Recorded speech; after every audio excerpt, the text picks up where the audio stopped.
সত্যি আমাদের এলাকায় এমন একটি মানুষ আমাদের সঙ্গে আছে, আমরা এতদিন জানতামই না।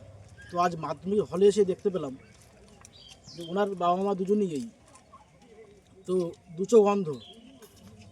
তো আমরা জানতামই না যে এরকম ধরনের একজন প্রার্থী আমাদের মাধ্যমিক হলে এসে এমপি স্কুলে। তো আপনাদের বাড়িটা কোথায় দাদা একটু বলবেন? এয়ানপুর রওজুল স্কুল, এয়ানপুর বাড়ি। তো সত্যি কথা বলতে আমাদের গর্বের বিষয় যে আমাদের সুন্দরবন অঞ্চলে পরীক্ষার্থী এখানে পরীক্ষা দিতে এসছে। তো পরীক্ষার্থী তো আপনার মেয়ের নামটা কি একটু বলুন? প্রত্যাশা মণ্ডল। তো ওনার অপেক্ষায় আছি, আর যদিও অনেক ফোন থেকে খুঁজছিলাম ওনার বাবা মাকে, গার্জেনদেরকে খোঁজার জন্য চেষ্টা করেছিলাম, তো এত সময় পাইনি। তো অনেক কষ্ট বলে পেয়েছি। আর মেয়ে আসুক, আমি তার সঙ্গে কথা বলবো। তো পরের ভিডিও দেখতে থাকুন।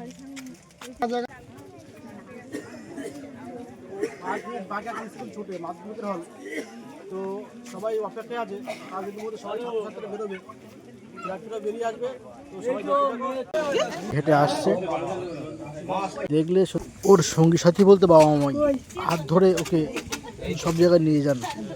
একটু দু এক কথা শুনি বোন তোমার কাছে। হ্যাঁ, তুমি তো একদম দেখতে পাও না। না, পড়াশোনা কিভাবে করো তুমি? শুনে শুনে পড়া মুখস্থ করি।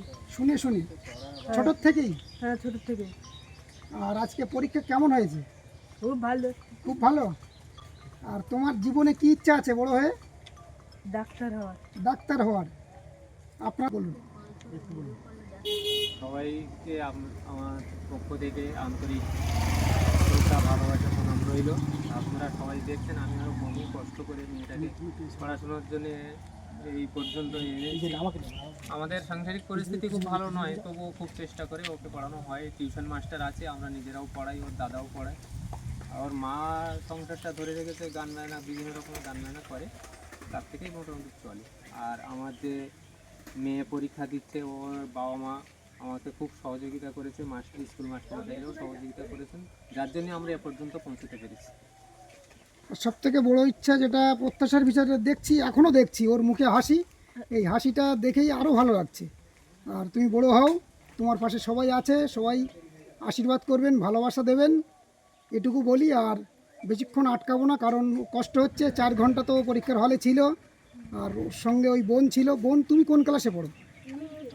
নিউ 10। স্কুল বোর্ড থেকে পারমিশন করানো হয়েছে, তাই তো? ঠিক আছে, তোমরা বাড়ি যাও সুস্থভাবে।